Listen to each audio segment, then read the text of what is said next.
Imagine it is 1631. You are a cobbler. You have a wife, a house, a small farm outside the city walls of Ulm in southern Germany.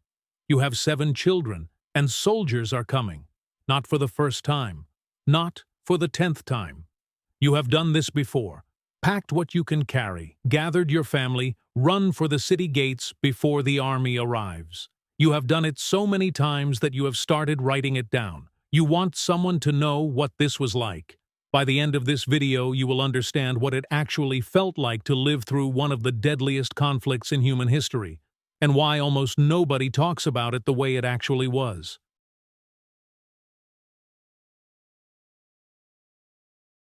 The 30 Years' War killed proportionally more people per capita than the First World War, the Second World War, or the Black Death. Not in 6 years, in 30.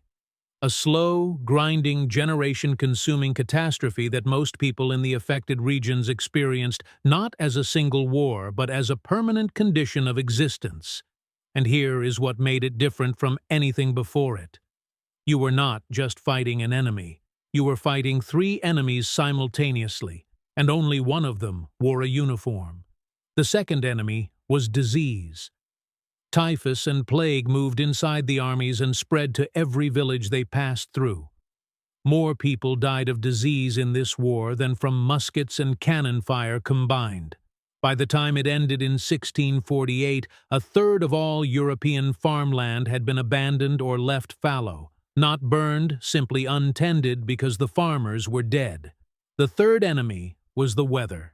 The 30 Years' War overlapped almost exactly with the worst phase of the Little Ice Age.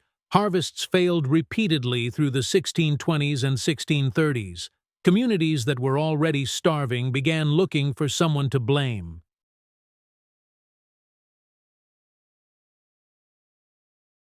Back to you, the cobbler, the soldier outside your door. Here is something most people don't know about these armies. They didn't travel alone. For every soldier, there were up to 5 civilians: wives, children, surgeons, merchants, cooks, and camp traders, all moving together in a vast traveling city. Wallenstein's imperial army at its peak held over 100,000 people, larger than most actual cities.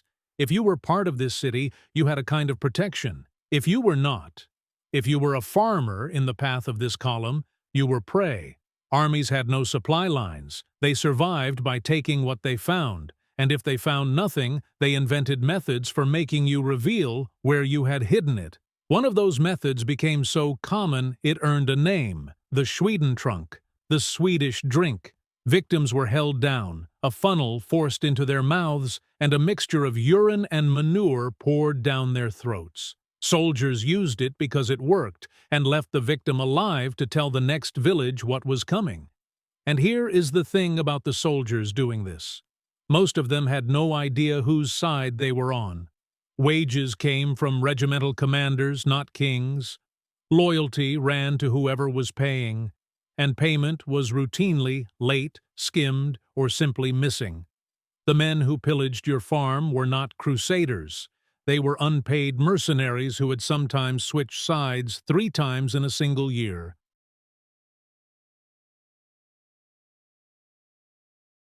So what do? You run. You take your family, you leave your farm, you shelter inside the city walls. In 1634, 8,000 of the 15,000 people in Ulm were refugees, a proportion comparable to Lebanon during its modern crisis. But here is the trap. Every time you fled, the land around your home became less capable of feeding the next army. Less food meant a more desperate army. A more desperate army meant more brutal extraction from the next village. Your survival decision made the war worse for everyone around you, including yourself, when you eventually went home. And throughout all of this, you were consuming news. The 30 Years' War was the first major European conflict covered in real time by mass media: newspapers, pamphlets, illustrated broadsheets.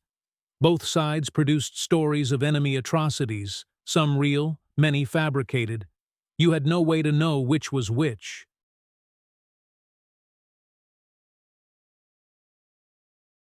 Hans Heberle, the cobbler from Ulm, fled from soldiers 28 times between 1631 and 1648. He lost 7 children. He watched his community eat grass, bark, and worse. He survived to the age of 80, and he kept writing. The war ended in 1648. Germany would not recover its pre-war population for another 150 years. The farmland would not fully return to production for generations. The trauma would outlast everyone who lived it. Living through the 30 Years' War didn't mean surviving a battle. It meant waking up every morning inside a system designed to grind you down. Disease, soldiers, weather, hunger, and neighbors who might accuse you of causing all of it, and having no way out except to write it down and hope someone someday would read it. You just did.